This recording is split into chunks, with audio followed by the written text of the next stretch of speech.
welcome our two panelists today. They're going to share some key strategies with us for making affordable housing projects feasible.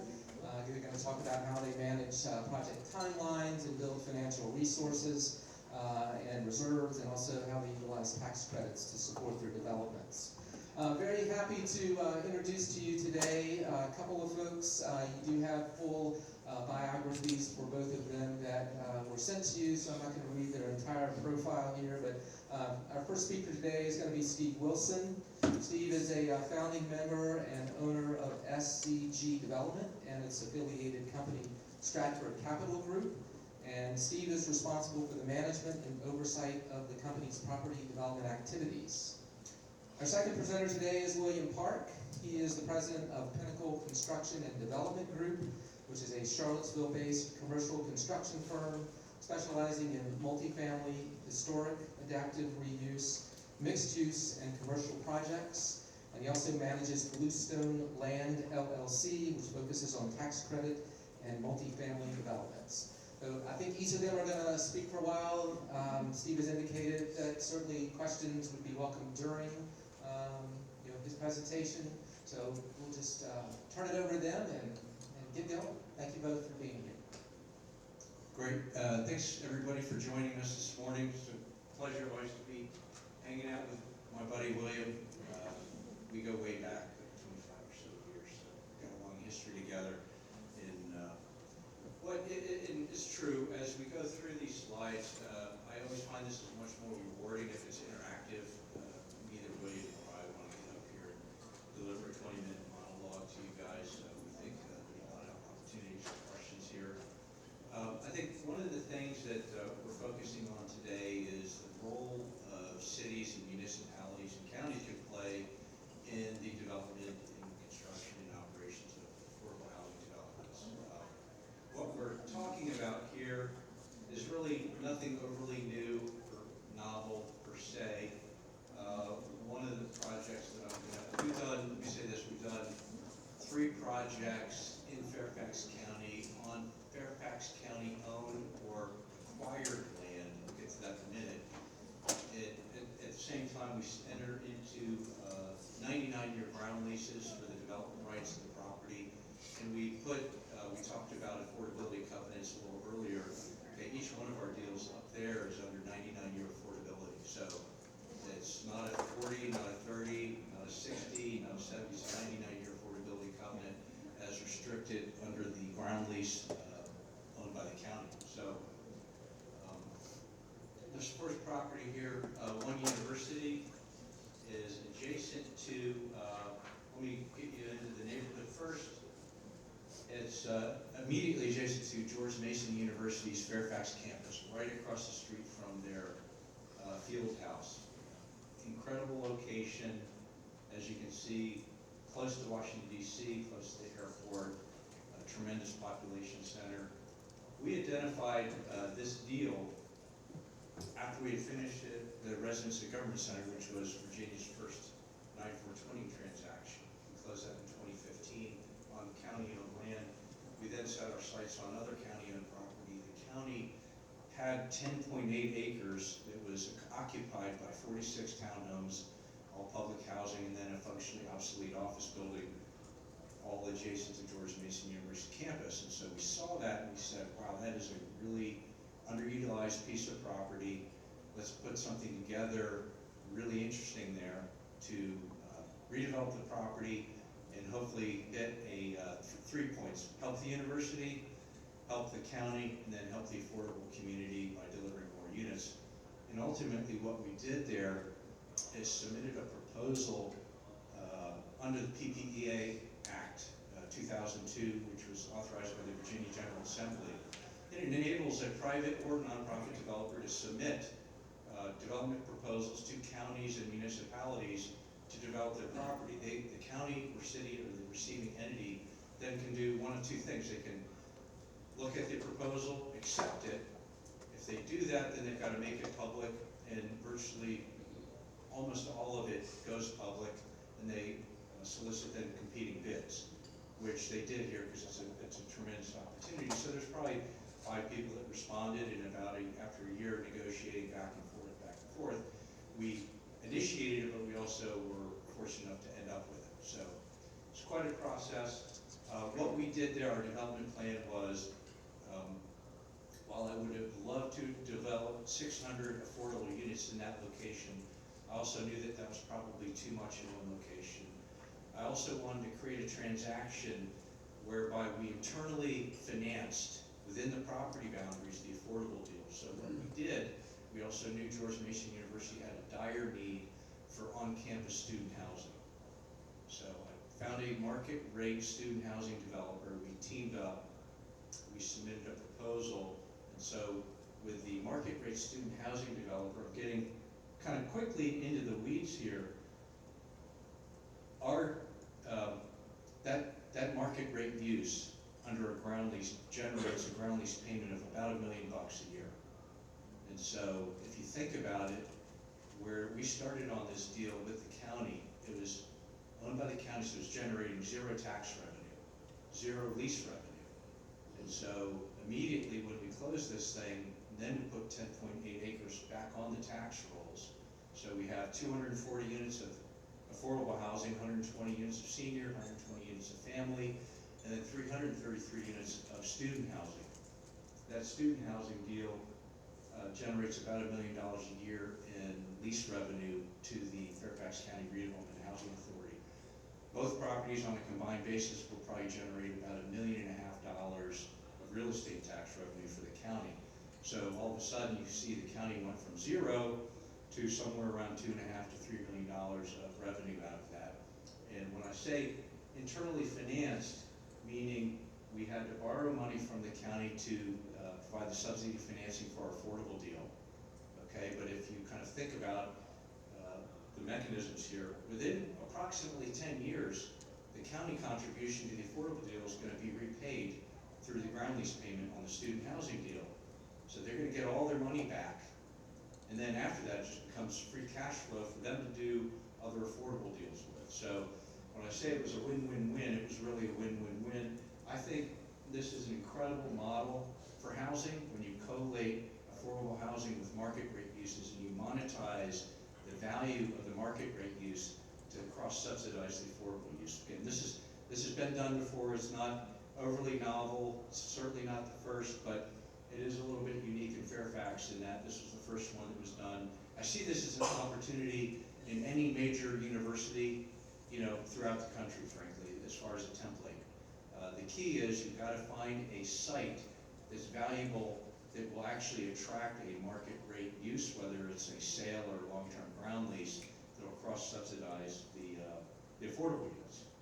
And as you can see there, that's just about when construction was complete. The affordable units, this is the student housing piece, 330 units. The affordables over there, 240. We actually drove all the parking on underground, so we have a one-story, mostly below grade parking garage there that you can't see. We did that through the zoning and entitlement process. We had a substantial amount of resistance to this overall development plan from all the surrounding neighbors, which again is not surprising. Every property that would go get rezoned, almost anywhere now, there's resistance. It's the same kind of course of traffic generation, schools. We kind of like the trees in the park, but the reality is the county owns the land, and it's adjacent to a major public university. It's the fastest growing university in the state. So to think that that's going to be, a pastoral, forested, 46-unit town-home development forever is a little bit misguided, I would say it that way. A couple things about the development summary, which I think I've already touched on here. It was formerly a RAD, Rental Assistance Demonstration Deal. So it went through the RAD process, got approved as that. We actually had to go back and undo that. So that had never been done before. The presumption is when you do a RAD deal, you're kind of putting it to bed for 20 years or more. Okay, when we submitted the proposal, we kind of had to say, well, that was a good idea at the time, but here's one where we want to go deliver almost 600 units of market rate and housing on the same site, and the county had to actually go get approval and authorization from HUD to do that, and they did ultimately, and closed in December 15th, 2021. Families and senior tenancy are both served here. We've got incomes ranging from 30 to 60% of the AMI. We decided, even though income averaging had been approved at this time, we decided not to do it just because the demand for below 60% AMI was so strong. We just stayed with it, and as of last month, we hit our lease-up numbers. So, but this was, you'll see here in a moment the timeline. We started this in 2017, and we're just finishing lease-up as we speak now. And that is a timeline that we did not let up. We brought our full team to the table. We spent money way ahead of where we normally would in order to stay on track. But even that, it still takes 7 years from start to finish. We had to go through a comp plan amendment, a rezoning, assemble all the financing, and you can see there, you see the architectural and engineering started back in 2017. Okay, so here's the difference, and here's the value of municipal land. If this was a private landowner, we've done a lot of deals with private landowners, I would never spend that kind of money that soon with a private land sale, because at any time, unless you get, extended site control and what I call very friendly site control, you can't afford to do that. We spent $1 million just getting this property rezoned. But because the county owned it, I knew we would eventually get through it. It might take time, and it did. But if this was a private land sale, the landowners are rarely this patient. In fact, they're not this patient. And if you want to buy their patience, you've got to put up multiple $100,000 non-refundable deposits to buy patience, which we've done that too. We prefer not to, but in this case, we got this done as quickly as we can because the county owned the land, and you can see the time frame there to get it done. And the clicker is stuck. This is kind of some of the interior photos, exterior photos of what it looks like.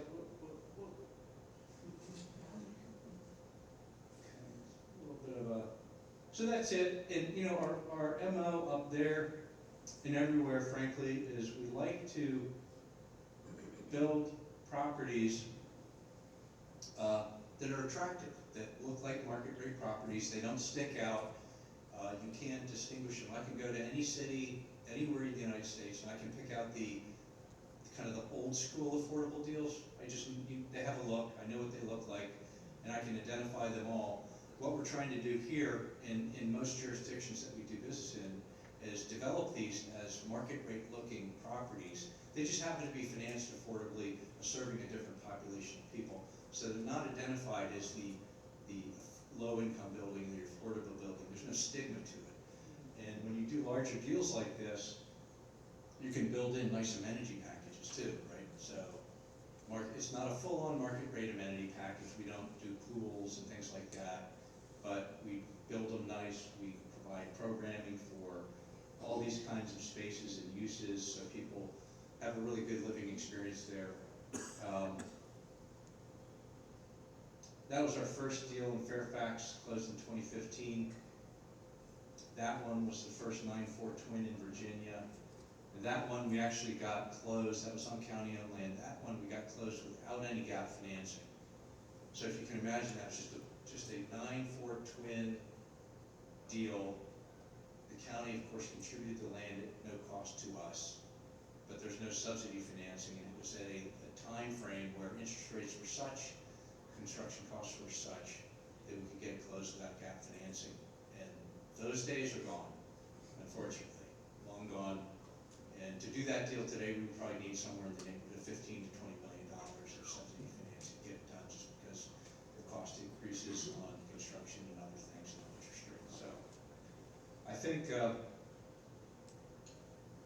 there's always more to talk about on these deals, but I would open up for questions, or William, if you would like to transition. I'd say my closing final statement then is that the municipalities, you can provide land at no cost and patient site control, and that's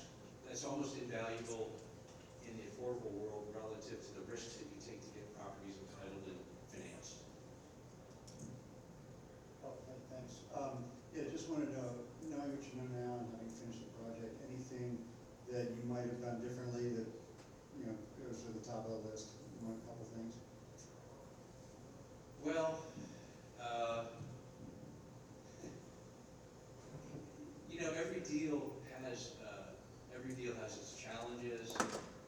I don't know, we always do a pretty thorough postmortem on every deal. I don't know that we would have done anything radically different. You know, I wish certain things went different, like not being at planning commission meetings at 2:30 in the morning with my wife. But we did what we needed to do. I think, things that we did smartly. Whiting Turner built that front building, and we were pricing ours with a separate contractor. We said, we got common utilities, all this infrastructure work to do. So we went ahead and switched over to Whiting Turner. That was pretty smart. It's a big company. They had the bandwidth to take it on, and so I think we got some efficiencies there. I'm sure there's many people in the company that would say, yeah, we should have done this, and this. Just nothing is kind of bubbling to the top of my head here as to what that would be. I think, you can see the timeline here, right? And we're communicating to our county partner the approximate amount of gap financing that we need. 7 years is a really long time to hold that same number. I mean, interest rates are going up. They're coming down a little bit, but they're mostly going up. Construction costs are going up.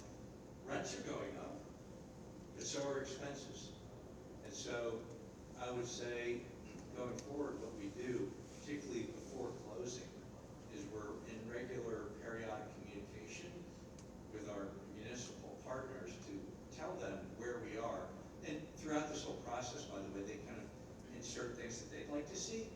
And these things they like to see always cost money. They're not value engineering for us. They're kind of adding costs. So that would be one thing to do. But as a matter of risk management, which is really most of what I do within the company is manage risk. Is we periodically, when I say periodically, once a quarter, once every 6 months, we price the job as we're moving forward, so we understand where we are, so there's no surprises. We're always big advocates of getting contractors in really up front. We've never done anything in a public bid format because I want the contractor or contractors, maybe a couple of them, in the transaction early with us during the design so they can influence the architect and make sure that they're doing, thinking about constructability and keeping the cost down. So. Would you do the project again? Yeah, I would do it again. I would do it again. I'd do it a little differently, but I would do it again. Is this on? Can you hear me? Okay. Working with localities, you had a 40 to 60% AMI setback. Was it difficult to fill those, and how many units did that actually come out to be? So the 60% AMI units were some of the last units to be filled. The 40s and 50s went really quickly. I don't have the exact numbers for you off the top of my head, but if I had to estimate, it was probably 40% of the units were 50 and 40% AMI set-asides. How many units did that equate to? It's about 80 units, if you say 40%. With that also, being that you were working with localities and utilizing their land, were you required to have any tracking mechanisms in place for that 40 to 60% AMI set aside? Are you tracking that to see how successful that is? Are you collecting that historical data? Yeah, so I guess two things to that, right, is in the development agreement with the county, we set up what they want to do and what we're agreeing to do. So the set-asides are kind of established by document very early in the process, probably around 2018, okay? So that's set. We can't move it unless we try to open it up again, but once you kind of agree to something like that with the county, you don't want to open it back up because then it opens up other stuff. So you want to maintain that and respect that document. As we closed and finished lease up,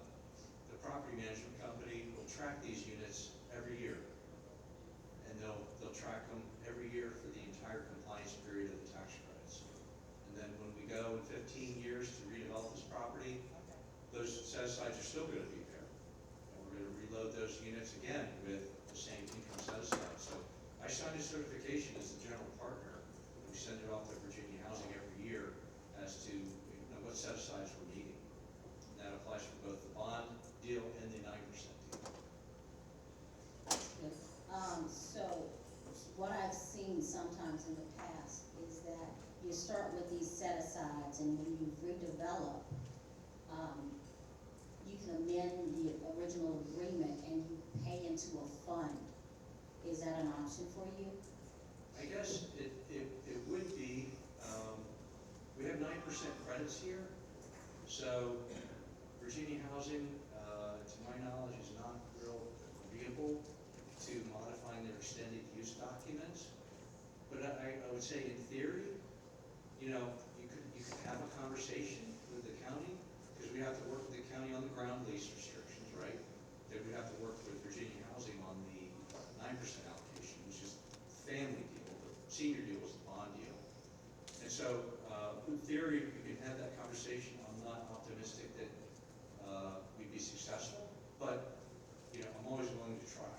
But I would only do it if it was needed, right? I mean, if you get to a stage in your redevelopment of a property at the end of the compliance period and it's stuck, well then rather than not do it, that's when I would have the conversation, like, just open book it. Like, here's the issue, here's the rents, these lower income set-asides are really suppressing the NOI to the point where I can't execute on the going forward redevelopment plan, and so I need some relief. And I mean, that's what I would do. I've never had to do that yet, but it's probably coming up.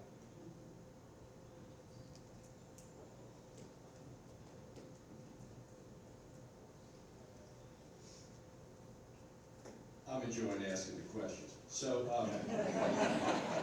so Steve, question for you. During that 7-year time period, did you have any mechanism to mitigate risk? For example, interest rates historically were going up.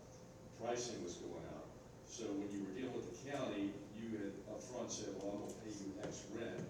Did you have to go back and go, well, things have changed, so I can't pay you that much rent now? On the ground lease? Yeah. Yeah, so, I mean, so when our ground lease payment for 99 years was $99. So I felt pretty good we could handle that. The market rate, student housing development, which is a separate entity, kind of held their number because of the demand that was generated by George Mason University.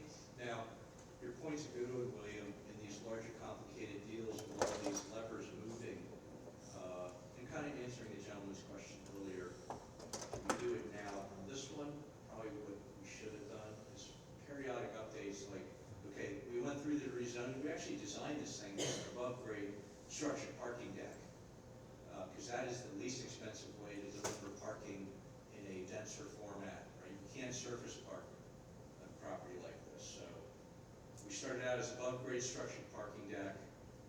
We were going through the rezoning process, these meetings through the wee hours in the morning, and getting a lot of resistance, and one of the compromises that we made was, we'll take that parking deck and run it underground. Now that doesn't come at no cost, that's expensive to do that. That would have been probably my first time to raise my hand and say, look, we either need to drop density way down, or we can bury the parking, but to bury the parking, it's gonna cost another $3 million. Probably should have done that. And the reason why we did that is the people behind us here, these structured parking decks are, at least one side is always open. So they had this concern that as cars were driving up at night, their headlights are gonna be shining right into their windows. And, we could have put up barriers and things like that, but there was a whole lot of other stuff kind of tied up in that resistance, besides traffic in schools and car headlights shining into our rooms at night. So we buried the parking, but that would have been probably the optimal time. You can't, and this is the kind of thing too, you can't do this once a month. You do it at milestone events, and you almost have to kind of wait till it's over. So you can't, I would never do it on an anticipatory basis, meaning, well,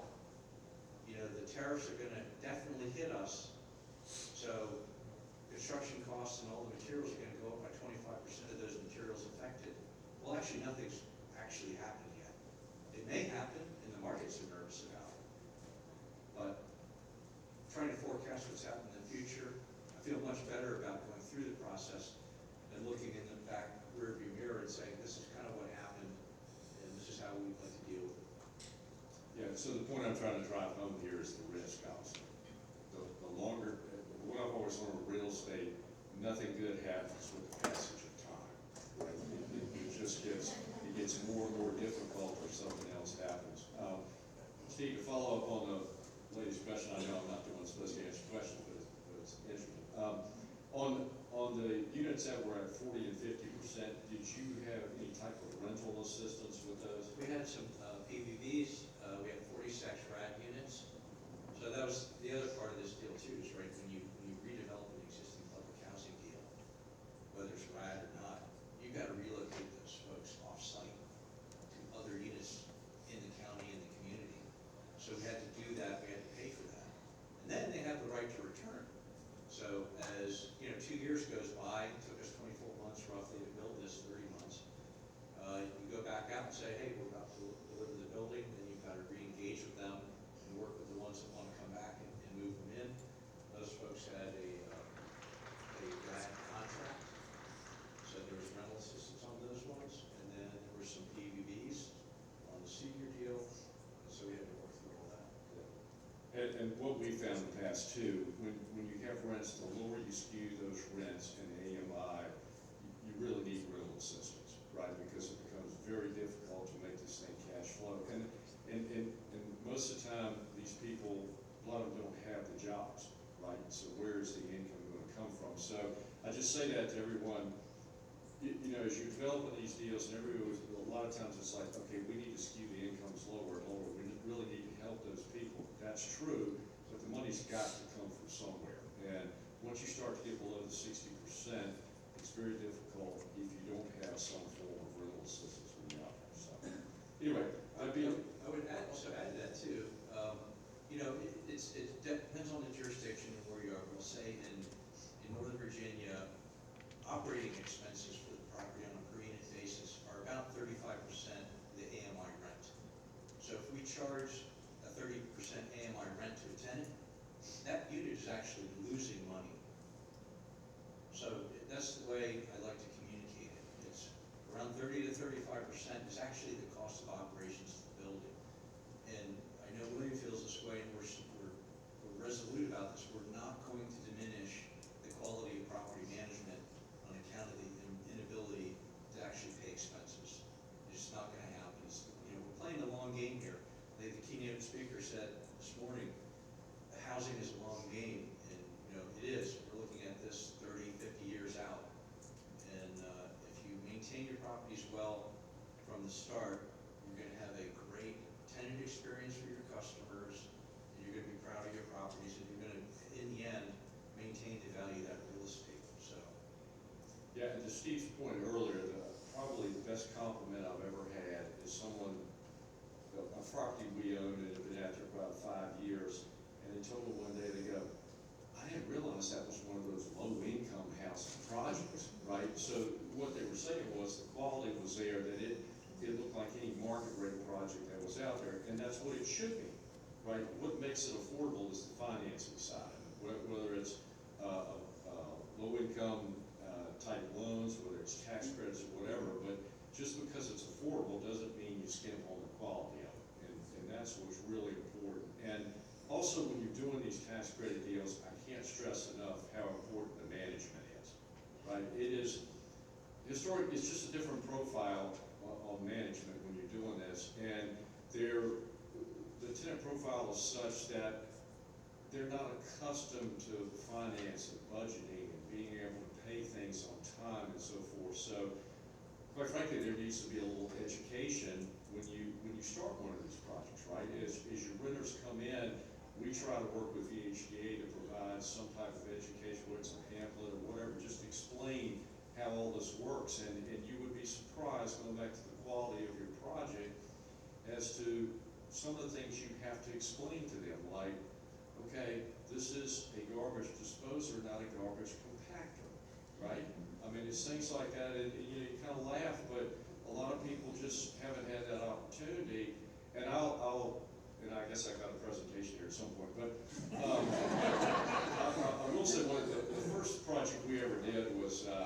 1992. It was down in a rural area. It was an old school that we renovated, used historic tax credits, turned it into senior affordable housing. And I'll never forget this. We were having a grand opening. We had the congressman down. We had, people from the state and everything to have our big grand opening. And a gentleman came up to me right before the grand opening, and, we're trying to get everything going. He goes, wait, can you come here a second? And I can't remember the gentleman's name now. And I said, I'm kind of busy, but what is it? He goes, I want to show you my apartment. And I really want to show you what I've done to my apartment.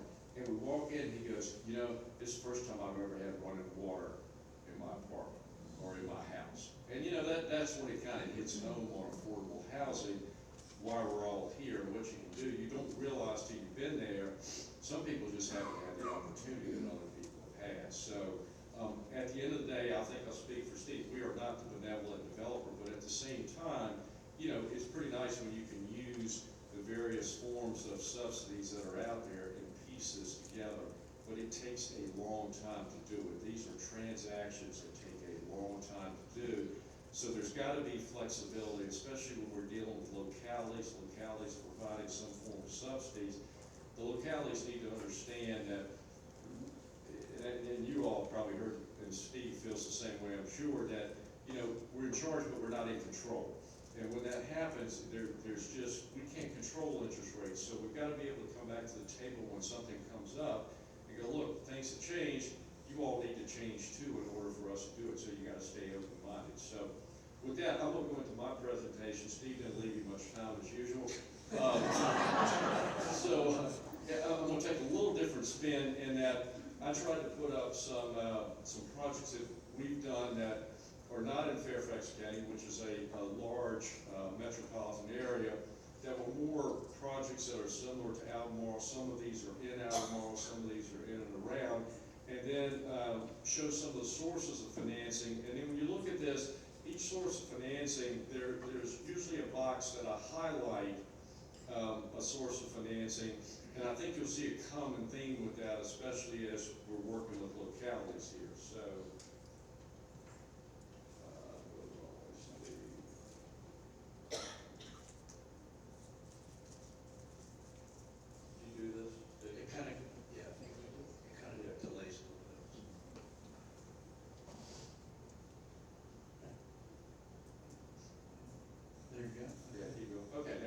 So this is a project we did almost 15 years ago, the Colonnade in Harrisonburg, Virginia. And it was in a redevelopment area in the city of Harrisonburg, that an area that, for a number of years they were trying to get some housing going or commercial retail, whatever they could. Steve, keep the next one, please. Good shot. Yeah. Thanks for doing this. Let's see, come up here. So, as far as development facts, this is a mixed-use, mixed-income deal. We had 60 affordable units, 6 market-rate units, and unusually, this doesn't happen a whole lot with tax credit properties. We had 24,000 square feet of retail commercial, which is a lot of retail commercial. So you can imagine the sales job I had to do on Virginia housing to get this done. But so what we did in underwriting, let's just say the going rate might have been $20 a foot. So I would work with them and say, well, look, let's just be conservative and put $8 or $10 a foot on it, right? So for the underwriting, because you did not want the retail commercial to drive this deal. And of course, if we're dealing with a corporate investor or syndicator, they're going to be concerned about this also. Sources of financing we use: Virginia housing, taxable bonds. We receive an allocation of 9% low-income housing tax credits. And then we also had real estate tax abatement from the city of Harrisonburg, which, quite frankly, that was what really helped put us over the top. And I think you're going to see this theme as I go forward. Steve, next one, please. And Steve mentioned a 4%, 9% twin deal is what we call it in tax credit lingo. This is one that we did at Blacksburg probably about 6 years ago. Steve, next slide. And then this one, as I said, it's a hybrid deal, and we had 60 senior units at 50% AMI, and 84 family living units at 60%, And of course, in order to do that, the 4%, 9% deal means you use tax exempt bonds for the 4% and then taxable bonds for the 9% deal. We also have some reach funds. Another thing that helped us get us over the top, it was located in a qualified census tract for U of all that deal with tax credit housing. That gives us 30% step up in depreciable basis, which quite frankly means more tax credits. We had real estate tax abatement from the town of Blacksburg. Of course, it's a town, so you have county taxes too. We had real estate tax abatement from Montgomery County. And also, there was a stormwater detention pond that the town had at the base of where our property was. It had excess capacity, and we were able to work with the town there to utilize that excess capacity for stormwater, which not only saved us costs, but saved us land so we could build more affordable units. So the town and the county worked with us there to be creative. This is Gateway Senior. This is over in Augusta County. This is a 50-acre commercial site that we own next to Augusta Medical. You can see that in the upper right-hand corner. And then we have an assisted living that is just down, an 84-unit assisted living facility in memory care that is down from this. What made this unique, and Steve, you go to the next slide, is not necessarily the financing, but it was an innovation project that I give VHDA credit. They set aside a special allocation of 9% credits. And they said to us, anybody out there, look, if you can bring us an innovation project, whatever that may be, whether it's construction, financing, management, whatever it might be, we've set aside extra tax credits, 9% credits that you do not have to compete for. In the event that we think it's worthy, you'll get these credits and we'll work with you on the project. So what we did here, this was a modular housing project, and which was a learning curve for us. The lower.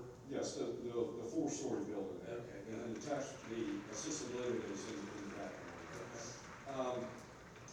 What was interesting for us, fortunately we have our own construction company, I guess, but we were able to work. First of all, you had to find a modular, a modular company that could provide this, and there are a lot of modular companies that can do a duplex, right? But when you're looking at a modular project like this, we had 110 modules on it. And so one of the things we learned when we started getting this project, we go, well, I tell you what, after we do the slab, we'll call you, but they have to start building these modules ahead of time. And then we work with the group, they go, well, we only have storage for 25 modules. But when the module company comes to set these modules, they won't set, they can set about 75 in 2 or 3 days. So then we had to go around the city of Waynesboro to see if we could find a lot where they could bring these modules in and store these modules. Well, then we got to have security, right? Because it's just plastic on the back of these things. We wake up the next day and there are no tubs. I love I'm waiting to crack the code on modular, because as you're pointing out, I'm going to get to the punchline. There's panelized modular. Are these like one module per unit? So Well, you drive it in on a truck and just crane it into place? Or? Yes, but not per unit, because think about it, they've got to come down the interstate, right? So we got to design it to travel, and these are all things we knew, but you really get into it. And so what we did, since they're all senior units, we designed 1-bedroom and 2-bedroom units. So the way we had in the center, we had the kitchen and living room in the center, so that module is the same for every 1- and 2-bedroom unit, right? And so then on one side, when we do a 1-bedroom, we've got the 1-bedroom over here. If we decide it's a 2-bedroom, we do the exact same thing on the other side, but it's a mirror image. So at the end of the day, what you want to do, if you're doing a module, you want as the least amount of modules you can have, not number-wise, but design-wise, right? So we could just stack these things. Again, and we knew this was going to be a problem, is if you think about it, on that first floor, we bring modules in and it's slab on grade, and you've got all your plumbing sticking up through the slab. Well, how do you lay that module on top of the plumbing and it hits just right? Well, guess what? It doesn't, right? So what happened, it ended up being 2 projects in one. We had to stick frame the first floor, which we knew we would, and then we come in and set the modules on the upper floors. So in summary, probably the best way modules work, if you're on podium type parking underneath, right, and you can, because if not, it turns into two projects, and then when you're working with your subs, you gotta create two type of work plans and so forth. And the other thing to realize about modules, when you get that module, at best, Steve, it's probably 70% complete, right? Because the interior is, but we had to create a central hallway where you're running all your electrical out in that central hallway. You got to tie it all in together, and then from the exterior standpoint, you got to put all your siding together on it, and then it comes with a temporary roof. Because think about it, you set these, the next day you're not going to have a roof on it. You get the thunderstorm with 2 inches of rain, and that hasn't worked out too well. So you've got to be able to set these modules with a temporary roof to come back and then put a new EPDM or TPO roof on top of it. So probably more than you want to hear about modules, but you hear a lot, well, modules drive down cost, and I think where we are in Virginia, the answer is, I'm not so sure, right? I'm gonna be, because the other thing too, when you create these modules, there has to be a long shop drawing process to go through to make sure everybody's on the same page with what exactly has been designed, right? And then we found as it travels down the highway, things happen to the modules, right? I mean, you know, the drywall, I mean, you have some pops and things like that, so you've got to account for all that. So I think at the end of the day, it was certainly a worthwhile project. We learned a lot, VHDA did. Are modules the way that's going to save a bunch of money? I think the answer is no with respect to this. Now, if you're going north where, you know, it's not a right to work state where you have a really short season, you know, it's really cold. Might make more sense. Yeah, and I think that's where you see primarily. The further you go south, it's a little more difficult. So. How did you get comfortable? The time that I really did a deep dive on it, I went to Philadelphia to see a project under construction. And I was uncomfortable with a number of things because, you know, some of these modular designs are proprietary. So like if you design it as a modular deal and the modular manufacturer has a financial problem, whatever it is, what do? You just, like if it's stick frame, Lynn can find another framer to finish it up. But if you've already gone all in on modular construction and the modular manufacturer has a financial problem, well, you're kind of stuck, okay? And that's not a week fix, that's not a month fix, that could be many months potentially if you have to redesign it. So I couldn't get quite comfortable with that. And then the other part of it too is, okay, so if you could get comfortable with the design and the financial viability of the modular company, the manufacturer, which is something, again, is counterparty risk. I didn't really want to have to think about that, right? It's just another element of risk for us to try to think about and think through and manage. Now, we do all that if at the end of the day, you know, the net savings were projected to be pretty substantial, right? And you could actually save some money. The other thing I was uncomfortable with is the modular company, in this case, I'm not sure about your case, was building these things in Butler, Pennsylvania. And they're done, they put it on the truck, they want to be paid right there. I'm like, well, tell me the construction lenders that have advanced construction loans on materials. This is basically stored materials, but they're not on the site yet. So you've got, as Wayne points out, you've got risk coming from Butler, PA to wherever you're going, and things change, maybe there's an accident, but you funded the construction draw based upon a unit that's not on site. And my point of view is like, we're not paid for anything until it shows up on site. I'm not taking that risk. How did you become? Yeah, good question. So first of all, a lot of due diligence, right? I mean, we had to we interviewed various modular manufacturers, and to your point about Pennsylvania, this group was out of Scranton, Pennsylvania. And why is that? Because a lot of manufacturers are there, and they ship everything north, right? And they had done projects like this before. Still, I had a lot of heartburn with it, and I'm working with VHDA. So what we worked out with VHDA is once a month, we go to Scranton along with VHDA, we watch the modules rolling off, we count how many modules, and we had set, this was another thing, we would pay them X if they had started a module, and let's say it takes 7 days to make a module. We would go up there, and if they started a module, we would pay X. If they had gotten half through a module, we would pay X. once it ended up, once they drove it down and put it on our storage lot.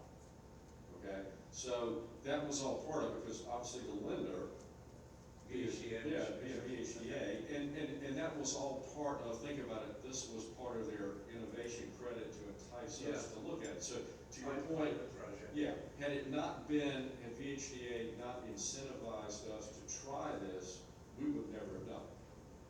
So you're exactly right. I mean, there's a lot of risk there. So, anyway, enough about modules. Let's go on to the next one. All right, this is right here in Albemarle County. This is Brookdale, which is going from maybe 96 units. Go to the next slide. Nope, back up. Thank you. How many units is it? Okay, yeah, you're going the wrong way. There we go. Okay. Yeah. Okay, so it's 60% AMI. Again, 4% credits, so we have to use tax exempt bonds in order to do this. VHD also used their REACH fund, so you all, whoever's not familiar with REACH fund, that is a lower interest loan that we blend with the tax exempt bonds. And then this was also located in a qualified census tract, which again, you see a little theme there, especially when you do some tax exempt bonds, because with 4% credits, you get half the amount of credits is 9%, right? So that step up in basis helped us a lot. And then as I've highlighted here, we had tax abatement from Albemarle County. And again, that's what put us over the top, okay, when we were doing that. Right, Steve, next one. Here's one that we completed, I don't know, 6 or 7 months ago in Fluvanna County. This is a 60-acre site that has 3 or 4 acres out front. And this is in the new traffic circle when you're headed down 53 and you can turn to go to Lake Monticello. Give you all little bearings here. And commercial out front, which has not been built. We took the multifamily portion of this, and then as you can see in the background there, Stanley Martin is doing the for sale townhouses and single family houses. So it was a lot going on there. You know, it's us and Stanley Martin working together along with the county, and water and sewer were an issue, and the county doesn't own the water and sewer, a private entity does, so a lot of moving parts here, a lot of brain damage, but happy to say we did get it built and we're leasing it up right now. Steve, next, please. So, again, this is a little bit larger project. That's right, yeah. 124 units, so it made a significant impact on that area, right? It was really, there was no affordable housing in Fluvanna County like this, no tax credit deal. And so again, a 4% tax credit deal, tax exempt bonds, REACH funds going into it. And then, so instead of a qualified census tract, when you're in a rural area, it was a difficult to develop area. And why was it a DDA? Is because there was no affordable housing in Fluvanna County. So it was targeted as a place that, you know, incentivized, which just like a qualified census tract, it gave you that 30% step up in basis. And again, a similar theme here, Fluvanna County worked with us on tax abatement, which that was just enough to put us over the top at that time. Steve, next. This is one up in Winchester that we are wrapping up, 196 units, 400 parking spaces, structured parking in the back. And next slide, please. And no tax credits involved, but this is one that's not at 60% or less of the median income. This had 20% at 80% as far as the affordability, which was an area that Winchester felt was important. So we don't have any tax credit subsidy, but we were able to use REACH funds, the state there was sources of financing, the taxable bonds, not tax exempt.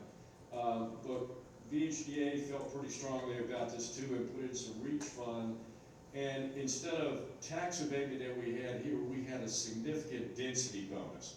And my recollection, it went from by right of maybe 120 units to almost 200 units, which you can see that made a significant impact with this density bonus that we did. So not strictly a low income deal, but it did have some affordability in it, and it was targeted in this area, and we met the density bonus requirements there. So, next is Dave. Okay, so Steve made this point a little while ago, and I think we talked about some of the concerns we have with affordable housing and the management that happens here. So I just put up a few things on the board that we look at, and I think it's real important from a management standpoint when you look at these. These are all things that we feel like as you build these and over time as you manage them, these are probably 6 things that you really need to focus on. I'm not going to sit here and read them to you, but as you look at it, I think these are all important things that we focus on as a management company, and where that management is not only so important because it's your asset, but I had this happen, and I'll say what project it was. It was the codes there in Fluvanna County, and this was a project where, we had to go through a rezoning, and then as we were dealing with the tax abatement, because that's what it took to put it over the top, I remember when the supervisors voted on it, one of the supervisors caught me a little bit off guard. He goes, I went around a couple of days ago and I looked at your properties. And I went in and interviewed one of your community managers and the maintenance personnel there. And this was over in the valley. He went over to the valley and looked at the project. And he goes, they tell me that project's 13 years old. And he said, it looks like it's only 2 years old. And I talked to the maintenance guy and I said, how long you been here? And he goes, well, I've been here 9 years. And he goes, that tells me that you guys don't only build it, but you also take pride in what you do and you manage it. And I say that not in a conceited way, but it's real important, and these are some of the factors that we have found over the years, that the management is where the hard part begins, right? Once you get it financed, that's always going to be tough.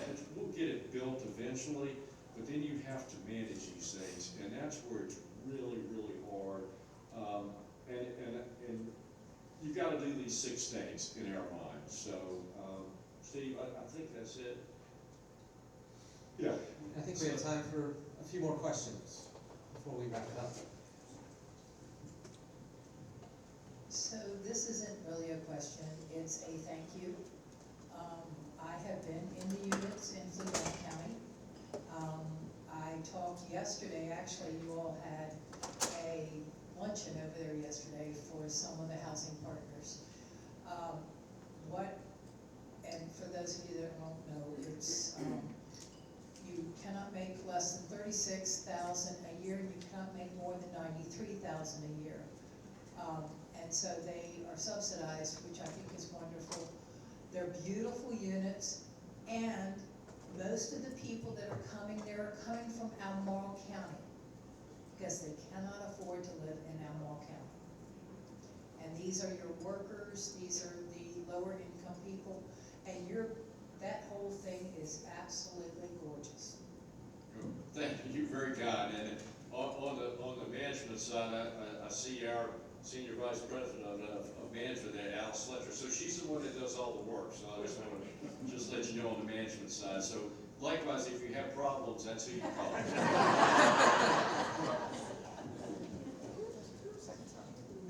I live in Fluvanna County. I was on Board of Supervisors when y'all came.